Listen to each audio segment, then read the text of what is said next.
Welcome to Detectives' Crime Stories, where we unravel the twisted threads of human desire and jealousy. Today's episode takes us to the picturesque coastal town of Seabrook, Maine, where a scandalous affair led to a shocking murder that shattered the illusion of small-town tranquility. Our case begins with the Caldwells, a couple that seemed to embody the American dream. Michael Caldwell, 42, was a successful real estate developer known for his charismatic personality and sharp business acumen. His wife, Olivia Caldwell, 40, was a respected pediatrician at Seabrook General Hospital, beloved by her patients and colleagues alike. Together, they lived in a stunning Victorian home overlooking the Atlantic, their life appearing perfect from the outside. On the morning of July 15, 2023, that illusion of perfection was shattered. Dr. James Norton, Olivia's colleague and close friend, arrived at the Caldwell home, concerned when Olivia didn't show up for her shift at the hospital. As he approached the front door, he noticed it was slightly ajar, a detail that sent a chill down his spine. "Olivia?" Dr. Norton called out as he entered the house. The silence that greeted him was unnerving. As he made his way through the immaculate living room, nothing seemed out of place. It wasn't until he reached the master bedroom that the horrifying truth revealed itself. Olivia Caldwell lay motionless on the bed, her blonde hair splayed across the pillow, her blue eyes staring vacantly at the ceiling. The sheets around her were stained crimson, stark contrast to the white linen.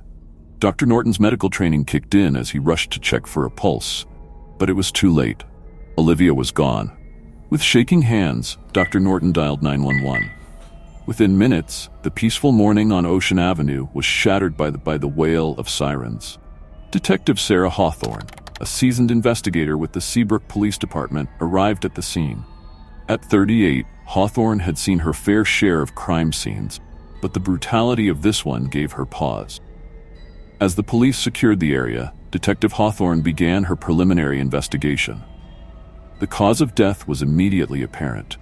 Olivia had been stabbed multiple times, the wounds suggesting a frenzied attack fueled by rage. There were no signs of forced entry, indicating that Olivia likely knew her killer. The news of Olivia's murder spread through Seabrook like wildfire. In a town where everyone knew their neighbors, the idea that a killer walked among them sent shockwaves through the community. Parents held their children closer. Doors that were once left unlocked were now bolted shut, and a palpable sense of fear settled over the once peaceful town. As Detective Hawthorne and her team delved deeper into the investigation, they began to piece together the final days of Olivia's life.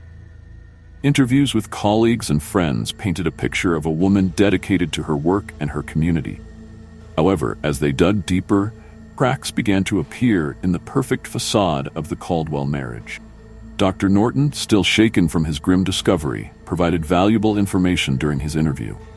Olivia had been different lately, he confided to Detective Hawthorne. She seemed distracted, worried about something. I asked her if everything was okay at home. She just brushed it off.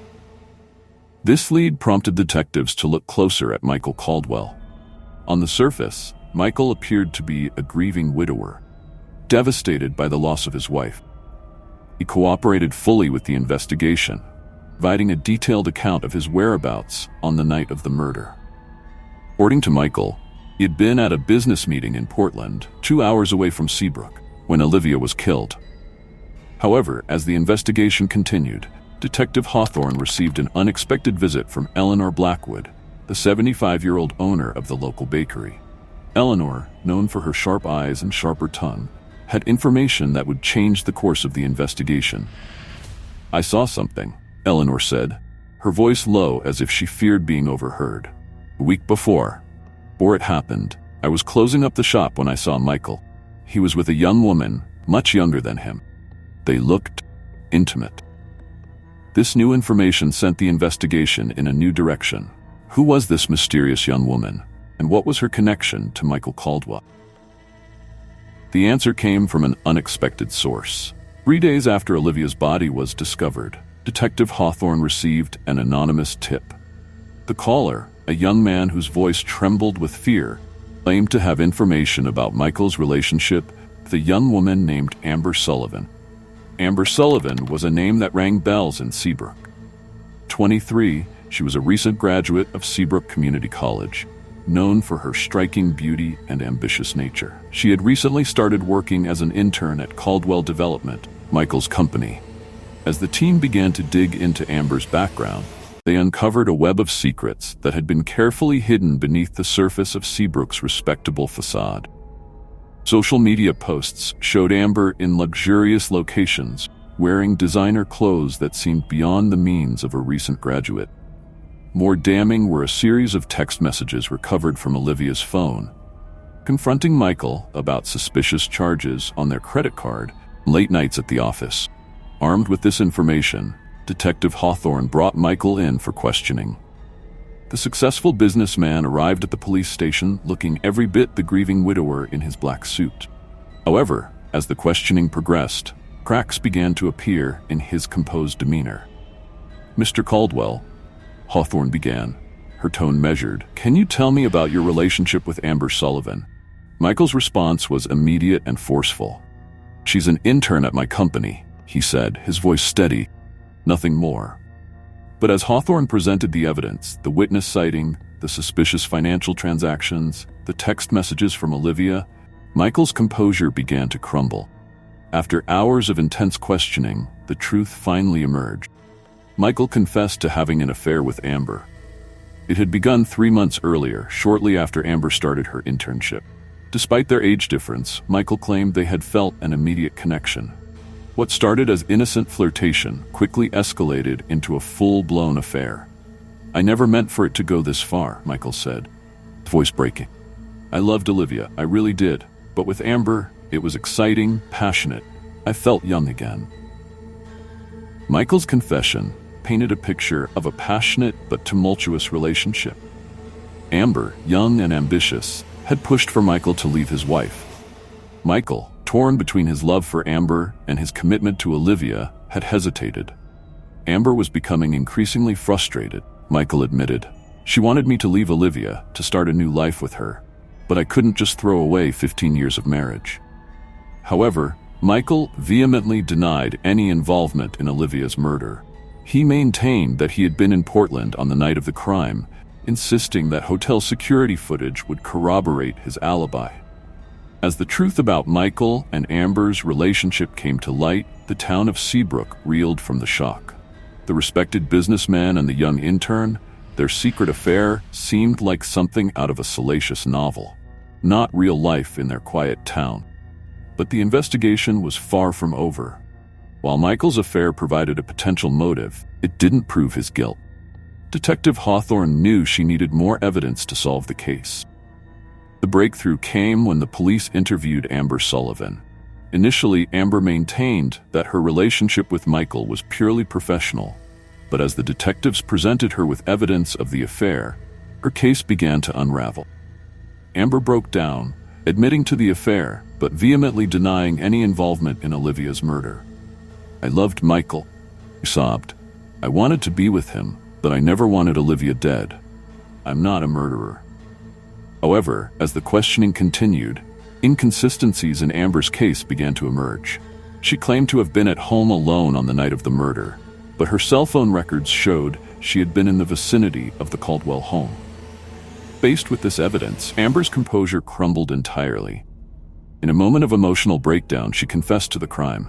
"I just wanted her gone," Amber cried, her words coming out in a rush. "Michael kept saying he couldn't leave her, that he had obligations. I thought if she was out of the picture, he'd be free to be with him." Amber's confession painted a chilling picture of the events that unfolded on that fateful night. She had gone to the Caldwell home, knowing Michael was out of town. Her intention, she claimed, was to confront Olivia, tell her about the affair, and demand that she let Michael go. But the confrontation had quickly spiraled out of control. Olivia, shocked and angry, had threatened to expose the affair, to ruin both Michael and Amber's careers. In a moment of blind rage and fear, Amber had grabbed a knife from the kitchen and attacked Olivia. "I didn't mean to kill her," Amber insisted, her voice barely above a whisper. I just wanted her to stop talking. But there was so much blood, and she wouldn't stop screaming, and I panicked." Amber's confession sent shockwaves through Seabrook. The young woman who had once been seen as a bright, ambitious member of the community was now revealed as a cold-blooded killer. Michael Caldwell, upon learning of Amber's confession, was devastated. In a statement to the press, he expressed his shock and remorse. "I never imagined it would come to this," said, his voice heavy with emotion. "My poor judgment and selfish actions set in motion a chain of events that led to this tragedy. I will regret this for the rest of my life." Trial of Amber Sullivan began 2 months after Olivia's murder. Courthouse in Seabrook, a stately brick building that had stood for over a century, was surrounded by a sea of reporters and curious onlookers. Inside, the tension was palpable as the prosecution laid out its case.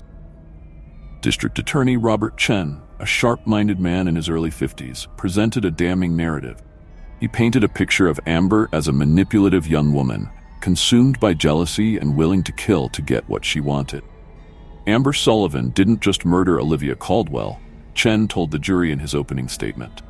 She destroyed a family, shattered a community's sense of safety, and robbed the world of a talented doctor who dedicated her life to helping children, all because she couldn't have the man she wanted. The defense, led by public defender Lisa Knowles, argued that Amber's actions were those of a young woman manipulated by an older, more experienced man.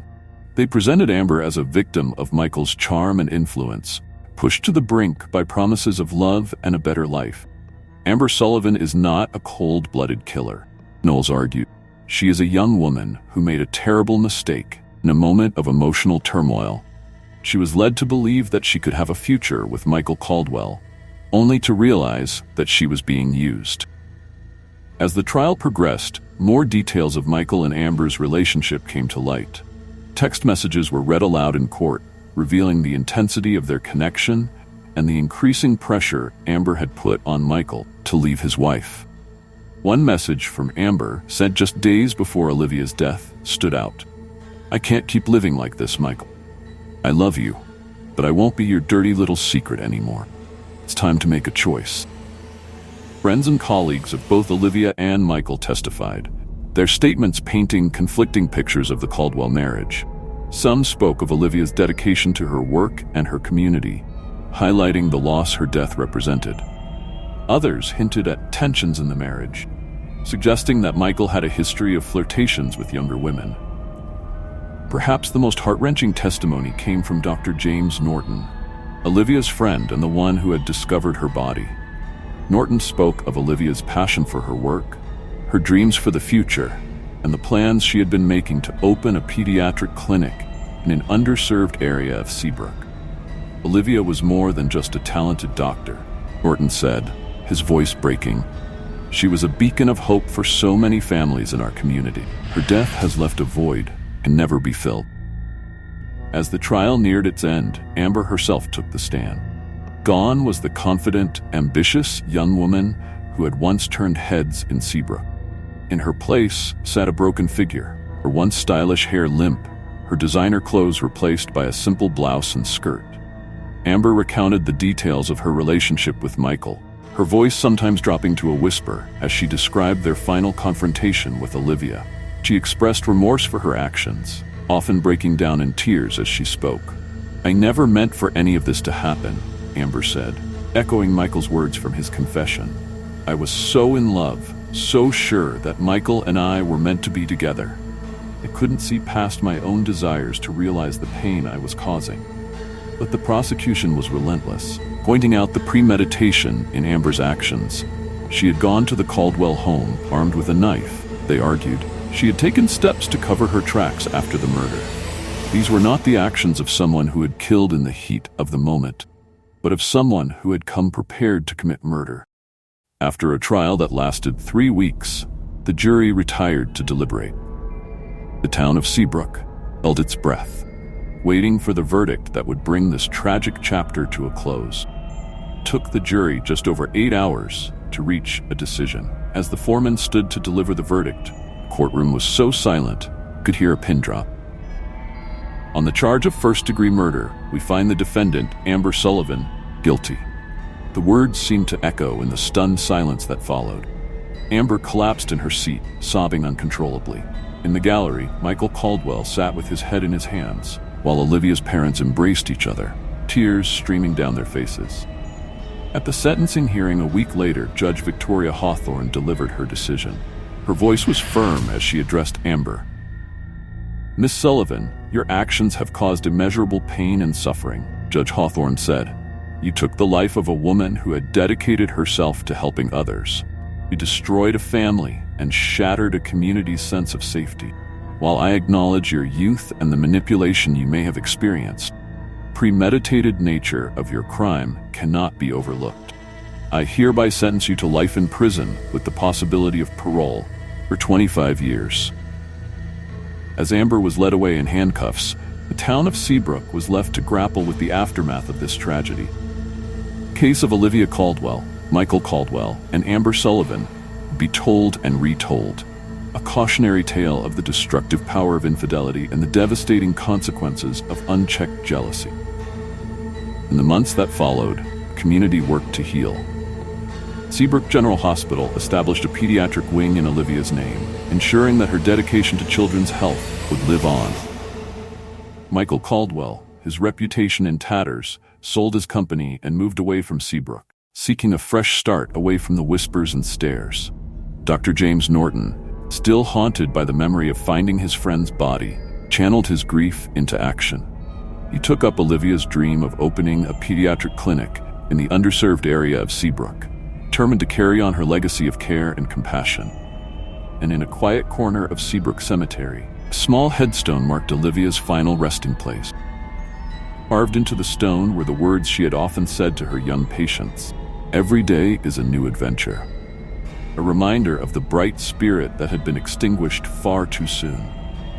As the seasons changed and life in Seabrook slowly returned to normal, the case of Olivia, Michael, and Amber served as a somber reminder of the complexities of human relationships, the power of jealousy, and the tragic consequences when passion turns to obsession. The case of Olivia Caldwell's murder would go down in Seabrook's history as one of its darkest chapters.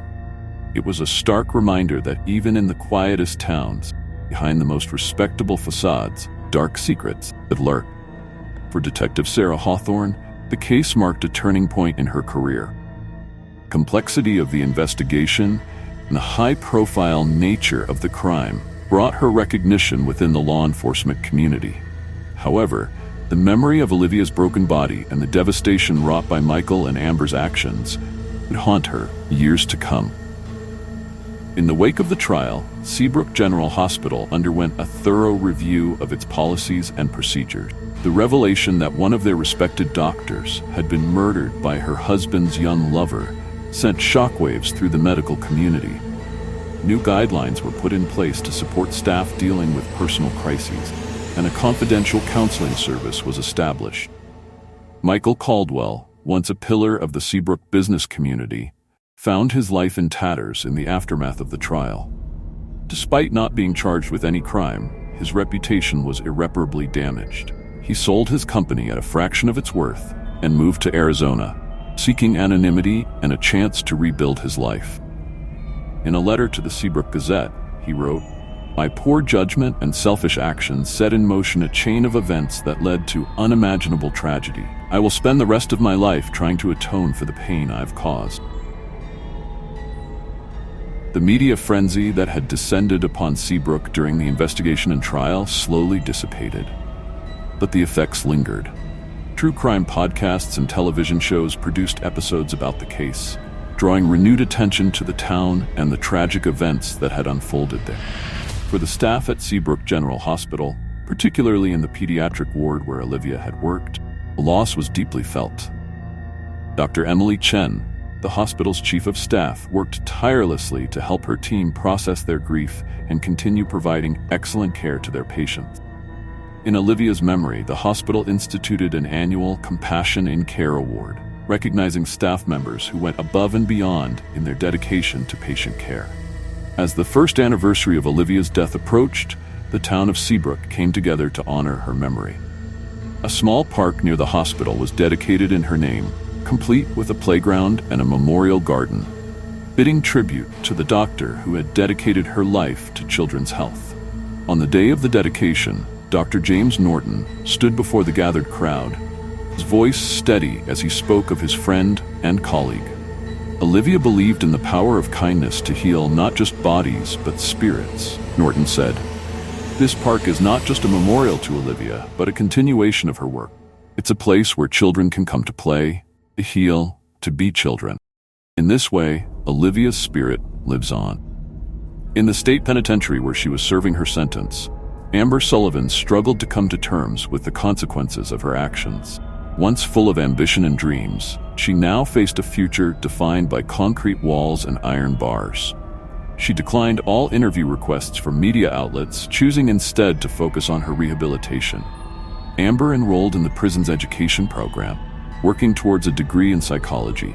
In a letter to her family, she wrote, "I can never undo the harm I've caused, but I'm trying to understand why I did what I did. Maybe, someday, I can use this understanding to help prevent others from making the same terrible mistakes." Olivia's parents, Robert and Helen Thompson, found solace in the outpouring of support from the Seabrook community. They established the Olivia Caldwell Foundation, which provided scholarships to aspiring medical students who showed a dedication to pediatric care in underserved communities. Olivia always believed in giving back, Ellen said in an interview with the Seabrook Gazette. Through this foundation, we're ensuring that her passion for helping children continues, even though she's no longer with us. As the years pass, the case of Olivia Caldwell became a subject of study in criminal justice and psychology classes at nearby universities. Students analyzed the dynamics of the relationships involved, psychology of infidelity, and the factors that can lead seemingly ordinary people to commit extraordinary acts of violence. Dr. Samantha Rivera, forensic psychologist who had consulted on the case, published a book titled The Seabrook Tragedy: Love, Betrayal, and Murder in a Small Town. The book became a bestseller, reigniting interest in the case and prompting discussions about the nature of obsession and the psychological impact of extramarital affairs. 5 years after Olivia's death, a documentary filmmaker approached the town of Seabrook, a proposal to create a series about the case. The town was divided on whether to participate. Some felt it would be a chance to share Olivia's case and raise awareness about domestic violence and the dangers of obsessive relationships.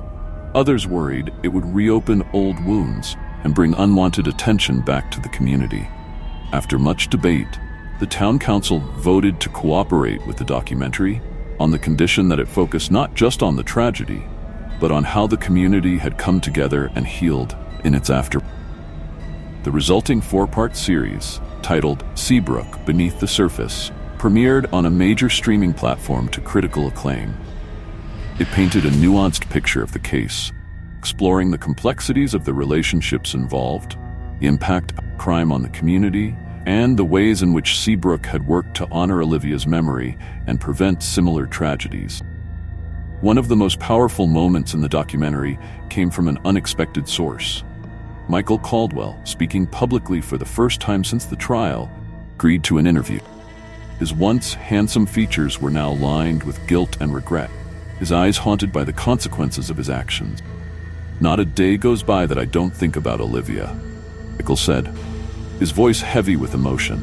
"My selfish actions set in motion a chain of events that led to the death of a wonderful woman. I destroyed my family, betrayed the trust of my community, and indirectly caused the ruination of a young woman's life.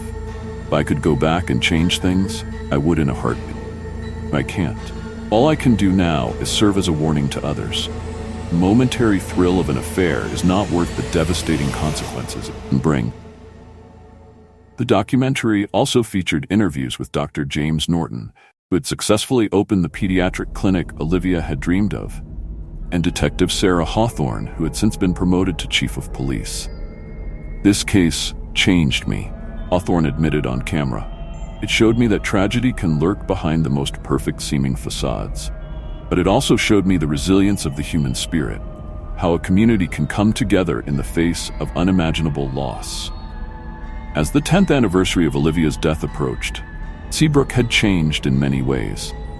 Pediatric wing at Seabrook General Hospital, named in Olivia's honor, had become renowned for its excellent care and innovative programs. The Olivia Caldwell Foundation had helped dozens of students achieve their dreams of becoming pediatricians, many of whom returned to work in underserved communities. The park dedicated to Olivia had become a beloved community gathering place. On warm days, it was filled with the sound of children laughing as they played on the equipment or explored the memorial garden. On the anniversary itself, the town held a candlelight vigil in the park. Hundreds of people gathered, holding flickering flames against the darkening sky. Dr. James Norton, now the chief of pediatrics at Seabrook General, addressed the crowd. 10 years ago, we lost a bright light in our community, said, his voice carrying across the hushed gathering. But in the decades since, we've worked to ensure that Olivia's light continues to shine. Through our actions, through our commitment to compassionate care and to each other, we keep her spirit alive. As the vigil ended and the crowd began to disperse, a soft breeze rustled through the trees in the memorial garden. Many in the town saw it as a sign. Olivia's presence, some said, or perhaps a gentle reminder of the fragility and preciousness of life. In the state penitentiary, Amber Sullivan marked the anniversary in solitude. She had long since stopped appealing her conviction, accepting her fate as just punishment, her action. In a letter to her therapist, she wrote, "A decade has passed, and the weight of what I did still feels as heavy as it did on that terrible night. My life now serves only as a cautionary tale. Let my fall from grace be a reminder of the devastating consequences of unchecked jealousy and obsession." Michael Caldwell, who had legally changed his name and started a new life in Arizona, found himself thinking of Seabrook and the life he had left behind. He had never returned to the town, the memories too painful. But on this anniversary, he made a substantial anonymous donation to the Olivia Caldwell Foundation, his own small way of trying to make amends for a tragedy he had set in motion. In the years that followed, the case of Olivia Caldwell, Michael Caldwell, and Amber Sullivan became a part of Seabrook's history, a chapter that the town acknowledged, but no longer allowed to define it. The case was studied in law enforcement training programs as an example of how seemingly simple infidelities can spiral into tragic consequences. It was discussed in medical ethics classes as a stark reminder of the importance of maintaining professional boundaries and seeking help when personal lives become overwhelming. But more than that, it remained a case of a town's resilience, of a community's ability to heal and grow stronger in the face of unimaginable tragedy. The legacy of Olivia Caldwell lived on not just in the hospital wing that bore her name or the park dedicated to her memory, but in the increased awareness, the strengthened community bonds, and the ongoing commitment to compassionate care that had emerged in the wake of her death. As one longtime Seabrook resident put it, Olivia's case reminds us that even in our darkest moments, there is potential for light. It's up to us to find that light, to nurture it, and to let it guide us toward a better future. And so life in Seabrook continued. Children grew, seasons changed, and the town moved forward, forever changed by the events of that fateful July night, but not defined by them. In the end, the case of Olivia Caldwell, Michael Caldwell, and Amber Sullivan became more than just a tale of betrayal and tragedy. It became a testament to the enduring strength of the human spirit and the power of a community united in the face of adversity.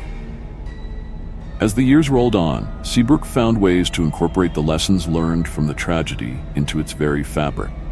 The town established an annual Compassion and Ethics seminar at the local high school, bringing in speakers to discuss the importance of healthy relationships, the dangers of infidelity, and the far-reaching consequences of our actions. The Seabrook Police Department, under Chief Sarah Hawthorne's leadership, implemented new training programs focusing on recognizing signs of domestic distress and providing resources for individuals in troubled relationships. The department's proactive approach to community policing became a model for other small towns across the state. At Seabrook General Hospital, the legacy of Dr. Olivia Caldwell continued to inspire new generations of medical professionals. The pediatric wing she had once led became known for its innovative approaches to child-centered care, attracting talented doctors and nurses from across the country. The annual Compassion in Care Award became a coveted honor, with recipients often citing Olivia's dedication as their inspiration. Dr. James Norton, approaching retirement, looked back on the years since Olivia's death with a mixture of sadness and pride. The pediatric clinic he had established in her honor had grown into a full-fledged children's health center, serving thousands of families in the area. Olivia always said that every child deserves a chance at a healthy life, Norton reflected in an interview. Through this center, we're making that dream a reality. In the state penitentiary, Amber Sullivan's journey of rehabilitation continued. She completed her psychology degree and began working with other inmates, helping them confront the consequences of their actions and work towards redemption. While she knew she could never fully atone for her crime, Amber found a sense of purpose in using her experience to prevent others from making similar mistakes. Michael Caldwell, living under his new identity in Arizona, never truly escaped the shadow of his past. He became involved in mentoring programs for at-risk youth, quietly using his case as a cautionary tale about the dangers of infidelity and the importance of integrity. Though he never sought forgiveness, he dedicated the remainder of his life to making positive contributions to his new community. As Seabrook approached the 20-year mark since Olivia's death, the town had evolved. Painful memories had faded into history, but the lessons learned remained ingrained in the community's consciousness. The case was passed down to new generations, not as a scandalous tale, but as a reminder of the town's resilience and the importance of compassion, fidelity, and ethical behavior. The Olivia Caldwell Foundation, now a respected institution, had expanded its mission beyond providing scholarships. It now funded research into pediatric diseases, sponsored community health initiatives, and supported programs aimed at strengthening families and relationships. Foundation's annual gala became a celebration of Olivia's life and the positive changes that had emerged from the tragedy of her death. On the 20th anniversary, Seabrook hosted a conference titled From Tragedy to Transformation: 2 Decades of Healing and Growth. The event brought together law enforcement officials, medical professionals, psychologists, and community leaders from across the country discussed the long-term impacts of high-profile crimes on small communities and strategies for fostering resilience and positive change. As the conference's keynote speaker, Chief Sarah Hawthorne, now nearing retirement herself, reflected on the journey Seabrook had undertaken. 20 years ago, our town was shattered by an unthinkable tragedy, she said. We could have let that moment define us, but have succumbed to fear and suspicion. Instead, we chose to honor Olivia's memory by becoming better neighbors, better friends, better human being. The path hasn't always been easy, but together, we've turned a moment of darkness into 2 decades of light. The conference culminated in the dedication of a new wing at the Seabrook Community Center. Named the Olivia Caldwell Center for Family and Relationship Health, the facility would offer counseling services, host workshops on healthy relationships, and provide resources for families in crisis. As the sun set on the day of the dedication, casting a warm glow over the gathered crowd, there was a sense of both remembrance and hope in the air.